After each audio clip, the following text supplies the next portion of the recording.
Bismillah. Assalamualaikum warahmatullahi wabarakatuh. Alhamdulillah. Salatu wassalamu ala rasulillah wa ala alihi wa ashabihi ajmain amma ba'd. Teman-teman IPM sekalian, dimanapun kalian berada, semoga Allah Azza wa Jalla selalu memberikan kepada kita perlindungan dan selalu memberikan kepada kita keistiqomahan untuk berfastabiqul khairat, berlomba-lomba dalam kebaikan. Insyaallah pada kesempatan kali ini kita akan ngobrol santai bareng narasumber kita, Ustadz Alfian Hidayatullah. Beliau selaku majelis tablik dari PDM Surabaya. Apa kabar Ustadz? Alhamdulillah, baik. Pada hari ini kita akan ngulik sedikit ngobrol santai perihal hijrah. Nah, menanggapi hijrah tren remaja masa kini nih Ustadz, kira-kira apa sih hijrah dalam syariat Islam artinya Ustadz? Baik, terima kasih. Assalamualaikum warahmatullahi wabarakatuh. Waalaikumsalam warahmatullahi wabarakatuh. Mas Raga, ya. Sebelum kita jauh membahas tentang hijrah lebih mendalam ataupun ke arah syariat, pada dasarnya setiap manusia itu kan mempunyai yang namanya masa lalu. Ada yang mempunyai, katakanlah, kan gak ono ceritane wong ku apik tok, kan gak ono ceritane. Sebenarnya itu ya, kita ngobrol santai. Siap. Ya, bahasa Jawa, bahasa Indonesia, kita santai ya. Jadi pada dasarnya setiap manusia itu mempunyai yang namanya masa lalu ataupun ada sebuah dinamika kehidupan. Kalau manusia itu ketika lahir di dunia ini dalam keadaan suci, katakanlah nggak punya dosa, nggak ada yang di Islam itu kan nggak ada yang namanya dosa waris ya, nggak ada. Kalau dalam agama lain ada yang namanya dosa turunan. Kalau dalam agama itu nggak ada. Jadi setiap anak Adam yang lahir itu dalam keadaan fitrah. Artinya fitrah itu adalah suci, bersih, ibarat koyo cat iku si putih resik. Baju pun sama. Kita punya baju putih, bersih, kayak kain kafan dulu. Jadi putih, nggak ada sedikit pun noda di dalamnya. Nah itulah ibarat kita ketika kita lahir di dunia ini, yaitu ketika periode awal manusia. Ketika manusia mulai menginjak usia dewasa ataupun puber, katakanlah masyarakat usia berapa? 20 tahun. 20 tahun ya, masyarakat usia 20 tahun. Mungkin kita itu puber itu biasanya SMP ya, SMP kelas 7 ataupun SD kelas 6 itu sudah mulai ya, mulai mengetahui perkembangan, ngerti lah bahasanya itu apa yang ada di sekitar kita rasanya ingin melakukan semuanya itu. Nah itulah. Nah ketika SMP itu kan pasti manusia itu mempunyai yang namanya perasaan pengen melok-melokan gitu ya, pengen melok-melokan lek koncoi gini melok gini, kalau ada temennya gini ikut gini. Kalau zaman saya dulu SMP itu ada yang namanya geng-gengan ya, rombolan gitu ya, rombolan. Jadi kalau biasanya sekolah itu pernah sekali saya, nggak sekali sih, beberapa kali ya, sekolah SMP itu kalau ada apa ketua komando, ayo rek meni bolos, akhirnya ya melok bolos ya, karena belum memikirkan iki api apa enggak gitu loh. Jadi masa-masa SMP itu kita itu belum terlalu memikirkan sejauh mungkin. Artinya Leono konco yang ini ikut gini gitu ya. Kalau ada temennya baik ya ikut baik, kalau ada temennya kurang baik juga ikut, itu juga pengaruh buat kita. Nah jadi masa-masa SMP adalah masa-masa pencarian. Manusia belum tahu baik buruk. Yang penting iki seneng gayaku, yang penting iki menarik, yang penting iki ku diseni wong akeh. Nah itulah masa-masa SMP. Ketika masuk masa SMA mungkin kita sudah sedikit berpikir dewasa. Artinya itu kita sudah sedikit mulai mengerti ini manfaat nggak buat saya, ini baik nggak buat saya. Nah itulah. Jadi sedikit itu masa-masa manusia. Ketika dia kuliah itu akan lebih jauh lagi karena mempunyai banyak referensi, banyak teman, mulai mengkaji ilmu-ilmu pengetahuan, ilmu-ilmu agama. Itu sudah mulai ketika lulus SMA. Kalau dia mau kuliah di jurusan agama mungkin dia lebih mendalam tentang belajar agama. Nah itu. Nah tadi Mas Raga tanya tentang hijrah dalam syariat Islam. Sebenarnya hijrah itu kan asal usulnya adalah salah satu dari bagian dari agama. Hijrah itu kan bahasa Arab kan gitu, Nah. hijrah ya. Ketika kita kenal sejarah hijrah pertama kali Rasulullah itu dari Mekah ke Madinah. Ya, jadi itulah peristiwa besar pertama kali yang dilakukan oleh Rasulullah bersama para sahabat dan para umat Islam yang pada waktu itu nggak terlalu banyak, sedikit masyarakat. Jadi hijrah itu dilakukan oleh Rasulullah dengan tujuan itu adalah satu, karena perintah Allah. Jadi hijrah itu satu, dia perintah Allah. Kenapa? Karena pada waktu itu dalam konteks sejarah Nabi Muhammad, para sahabat bersama beberapa kaum muslim itu ditindas itu disiksa terus ya apa carane mereka meninggalkan agamanya, baik itu secara fisik, baik itu secara harta, hatinya seperti itu. Bahkan Rasulullah itu pernah ditawari dikasih harta, dikasih tahta, dikasih wanita, tapi tetap Rasulullah nggak mau meninggalkan syariat agama Islam karena ini adalah perintah. Bahkan Rasulullah menyampaikan seperti ini, bahkan engkau kasih bulan di tangan kananku, matahari di tangan kiriku, aku tidak akan meninggalkan yang namanya perintah Allah untuk berdakwah. Inilah benar-benar luar biasa. Jadi hijrah pertama kali adalah hijrah dari Mekah ke Madinah. Itu secara syariat. Jadi secara syariat itu berpindah tempat, ya, dari satu tempat ke tempat yang lain. Nah, itulah sedikit hijrah dari tempat ini. Tapi hijrah dalam makna luas yaitu meninggalkan yang namanya perbuatan. Artinya lek biyen iku gak tahu salat, saiki akhir salat. Biyen gak tahu sapa masjid, saiki sering di masjid terus, ya. Mungkin maghrib bisa lumayan lah ya. Timbang gak belasan seperti itu. Pelan-pelan akhirnya subuh terus ikut kajian di masjid, ikut organisasi, ikut memakmurkan masjid. Itulah beberapa sedikit hijrah menurut syariat, mungkin menurut saya. Nah, oke, siap.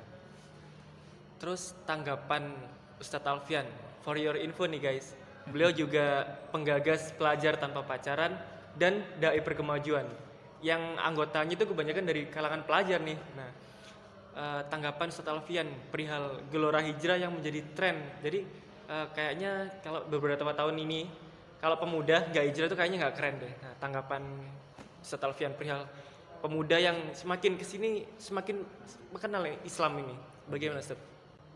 Oke, sekarang kita kenal dengan era 4.0. Ya, 4.0 itu adalah era teknologi. Artinya semua kampung-kampung itu sudah mengenal yang namanya internet.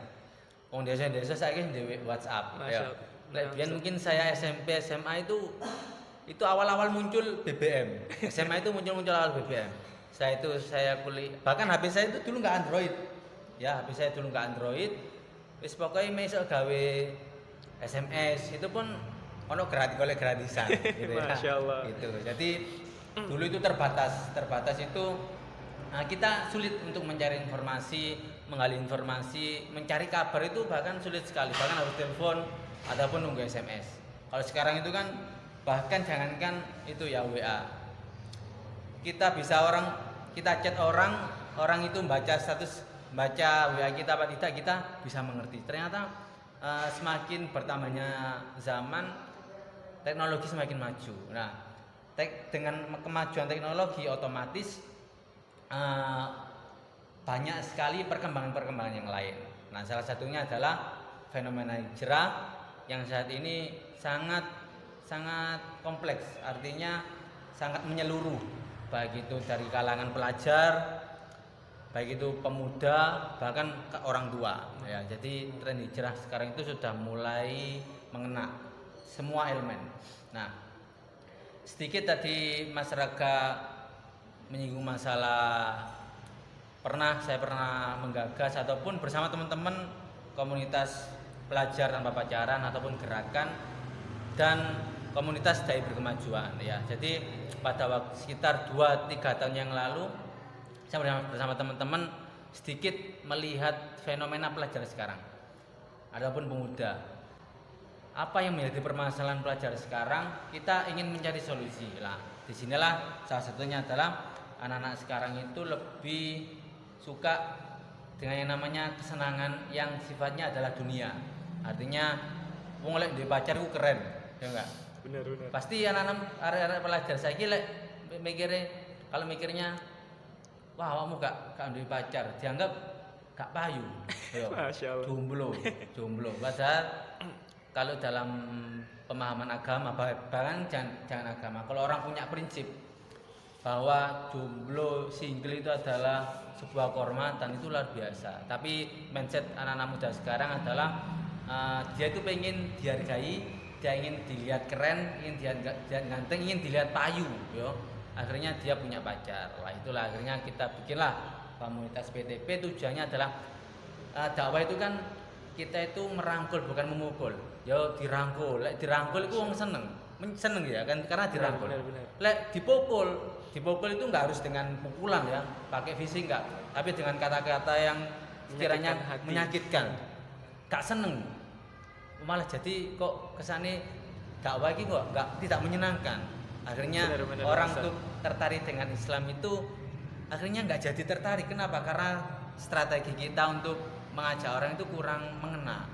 Kalau dalam bahasa dakwah itu kan ud'u ila sabili rabbika bil hikmah wal mau'izatil hasanah. Jadi dakwah itu dengan penuh hikmah. Hikmah itu menyenangkan, menggembirakan. Ya apa carane hari ini anak ini berubah menjadi lebih baik dengan kata-kata kita yang halus, merangkul bukan memukul, mengajak dengan hati. Ya itulah menurut saya itu adalah salah satu cara kita berdakwah agar kita bisa mengajak teman-teman kita hijrah. Jadi nggak cuma hijrah secara status, katakanlah statusnya itu dari yang nggak pacaran, dari yang pacaran menjadi nggak pacaran ini kan status, tapi benar-benar itu ya totalitas. Jadi dalam bahasa agama itu kan kafah, menyeluruh.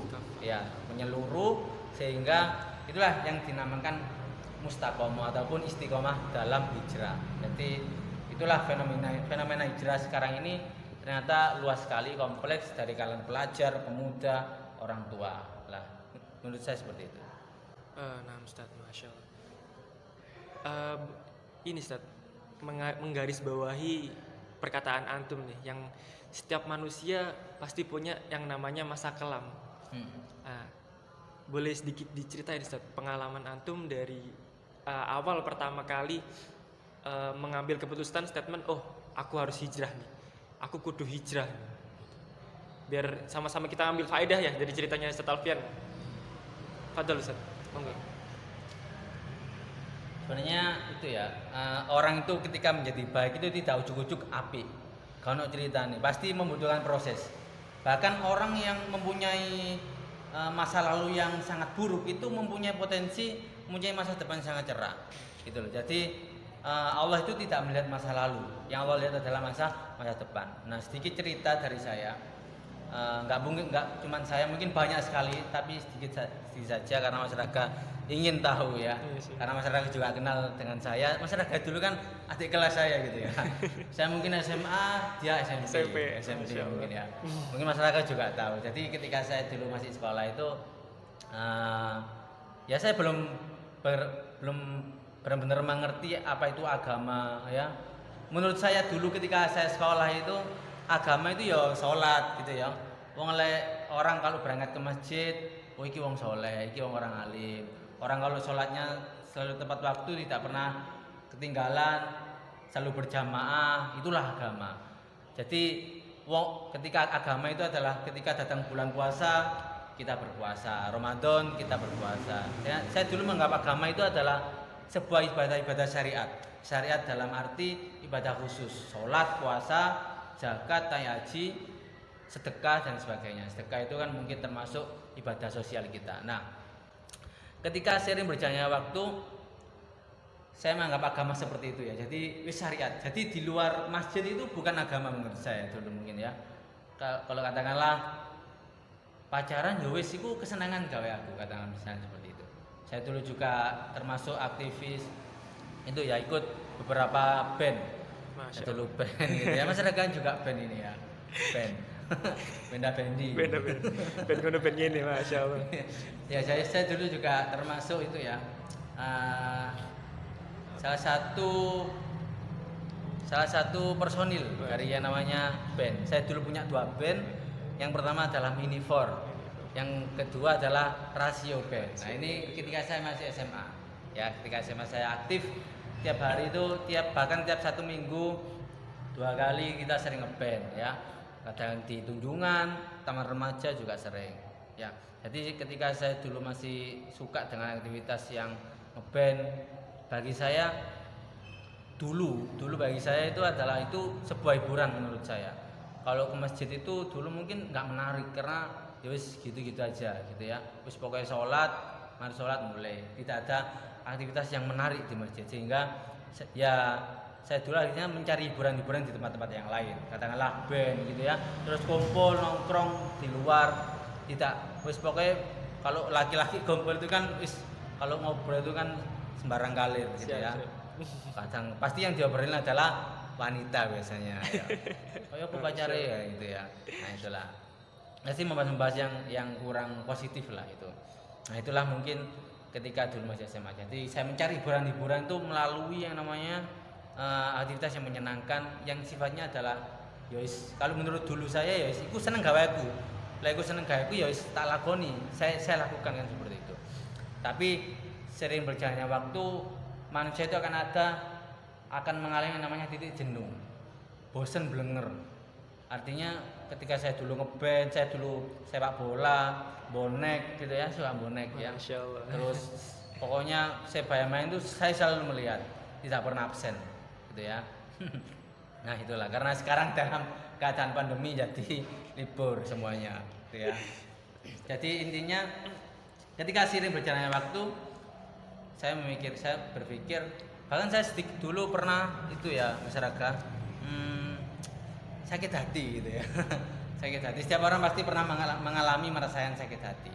Justru dari manusia yang baik itu adalah manusia yang hebat adalah manusia yang ketika dia jatuh dia bangkit lagi gitu ya. Bukan manusia yang hebat kalau dia nggak pernah jatuh.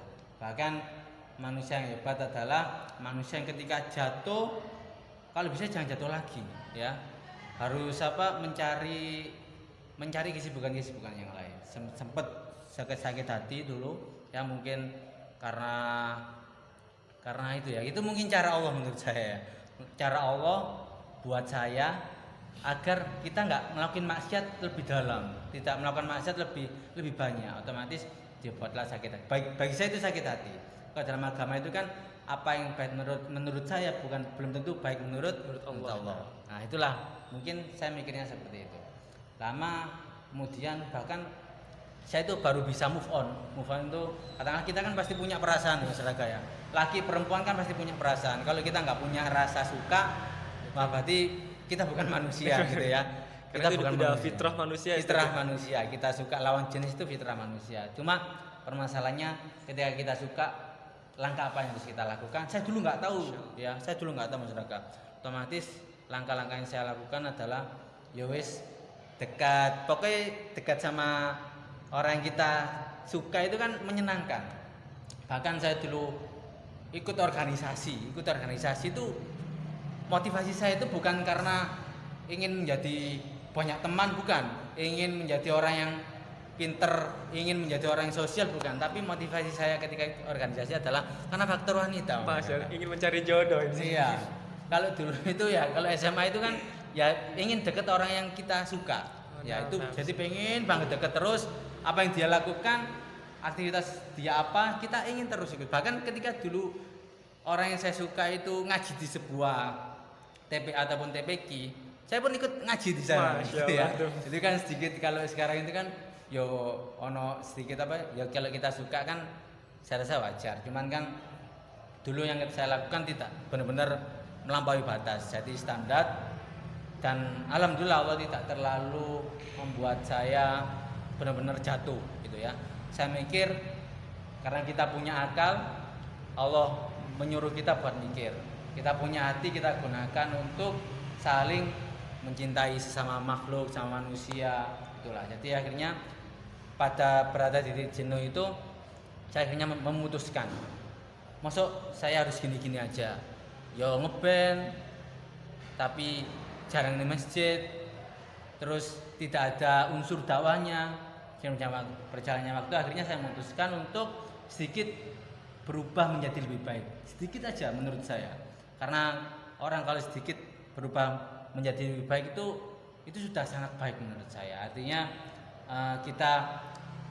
kita melakukan aktivitas kita di luar sana tapi tanpa meninggalkan dakwah kita.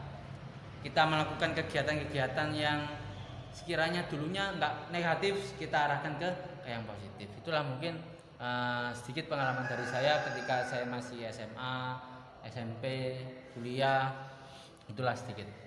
Ya, Masya Allah. Untuk yang terakhir nih Ustaz, namanya hijrah atau kita berpindah dari yang dulunya akhlak kita buruk menjadi lebih baik, nggak mungkin dong kita lempeng-lempeng aja jalannya nih. Antum juga tadi menceritakan bahwasanya ada jatuh bangun dalam proses hijrah tuh. Tips dan motivasi nih Ustaz buat kita para pemuda yang ingin melangkah menjadi lebih baik atau ingin hijrah ke jalan yang baik nih. Tips dan motivasi dari antum Ustaz. Monggo. Sedikit pengalaman dari saya terkait dengan tips ataupun cara bagi kita agar kita termotivasi gitu ya. Orang hijrah itu kan yang pertama dikatakan mujahadah. Mujahadah itu adalah dia itu benar-benar hijrah, dia meninggalkan semuanya. Artinya dia jangan sampai ketika hijrah dia taubat, kalau dalam bahasa agama itu juga taubat. Dia meninggalkan tanpa harus melakukan aktivitas yang dulu lagi. Artinya kalau dulu negatif dan hijrah secara totalitas gitu ya. Nah, itu yang pertama adalah kita harus lakukan dengan niat di dalam diri kita. Kita hijrah karena apa? Karena siapa dan kenapa kita harus hijrah gitu loh. Tapi pertanyaan yang harus kita jawab adalah kenapa kita harus hijrah. Nah, itulah kita jawab di dalam hati kita masing-masing. Kalau saya menjawab kenapa saya harus hijrah? Ya karena saya adalah manusia, saya ingin menjadi manusia yang lebih baik. Saya tidak, karena hidup itu tidak hanya di dunia, Mas Raga ya. Tidak hanya di dunia, tapi dunia ini adalah salah satu jembatan, salah satu jalan menuju yang namanya kehidupan akhirat. Dunia adalah ladang amal, ladang melakukan perbuatan-perbuatan. Kalau kita melakukan kebaikan ya kita dibalas kebaikan di akhirat. Kalau kita menanam keburukan ya akan dibalas dengan keburukan. Nah, jadi yang pertama adalah niat. Menurut saya adalah niat. Kita hijrah karena apa? Mengapa? Ya itu tadi. Kita sebagai manusia harus menjadi manusia yang berkembang. Kita punya akal. Kita punya akal, kita manfaatkan dengan baik. Jangan sampai kita itu terlalu menuruti yang namanya hawa nafsu. Menurut saya hawa nafsu itu tidak ada yang salah, tetapi hawa nafsu itu harus kita kontrol. Kita ingin melakukan yang buruk, tapi itu rasanya menyenangkan, asik. Ya kita harus kontrol. Kita punya akal. Kita pikir ini baik apa buruk sih buat saya ataupun orang-orang di sekitar saya, keluarga saya dan lain sebagainya. Itulah niat. Yang kedua adalah niat kita harus tata karena siapa, kenapa, dan karena apa. Otomatis karena Allah yang pasti. Jadi kalau ada hadis menyebutkan riwayat Ahmad itu barang siapa yang meninggalkan sesuatu karena Allah, artinya Allah itu nggak suka dengan aktivitas kita, tapi kita meninggalkan karena Allah. Apa janji Allah? Akan Allah ganti dengan yang lebih baik. Itulah janji Allah. Itu sudah janji Allah. Jadi buat teman-teman sekalian, jangan takut kita katakanlah mungkin bekerja ini banyak mudorotnya. Terus banyak yang haram. Artinya ada sesuatu yang kita cari, kita kerjakan tapi itu sangat bertentangan dengan agama. Harus kita total. Artinya kita harus yakin ini enggak bagus buat saya. Enggak bagus buat keluarga saya, buat menafkahi keluarga saya, otomatis saya harus hijrah. Karena Allah harus total lah. Jangan takut enggak dapat pekerjaan. Janji Allah apa tadi? Yaitu akan Allah ganti dengan yang lebih baik. Itulah janji Allah. Jadi niat kita harus kita tata karena Allah. Nah, yang kedua adalah kalau kita ingin hijrah kita istiqomah, sholat kita istiqomah, berbuat baik dengan manusia istiqomah, sedekah istiqomah, berbagi istiqomah. Nah, kita harus berkumpul dengan orang-orang yang soleh. Ya kalau dalam bahasa ini kalau orang-orang sihir-sihiran itu kan berkumpul dengan orang-orang soleh. Jadi kenapa tujuannya kita berkumpul dengan orang soleh? Tujuannya adalah ketika kita mau melakukan maksiat, katakanlah kita melakukan hal-hal negatif, ada teman yang mengingatkan. Contoh katakanlah kita sering kumpul di masjid, otomatis kita akan terhindar dari perbuatan-perbuatan yang buruk. Mosok nang masjid ngakoni elek kan tidak mungkin. Kan malu sama Allah kan seperti itu. Sama dengan kita punya teman yang soleh, oh yo rek, koncoku wis soleh rek, koncoku wis katakanlah teman saya ini baik-baik semua, masa saya nggak ikut baik kan gitu. Jadi salah satu penting adalah kalau ada di situ kan, kalau kita berkumpul dengan penjual minyak wangi, kita akan ikut Wangi. bau wanginya. Meskipun nggak tuku, tapi kan melok wangi.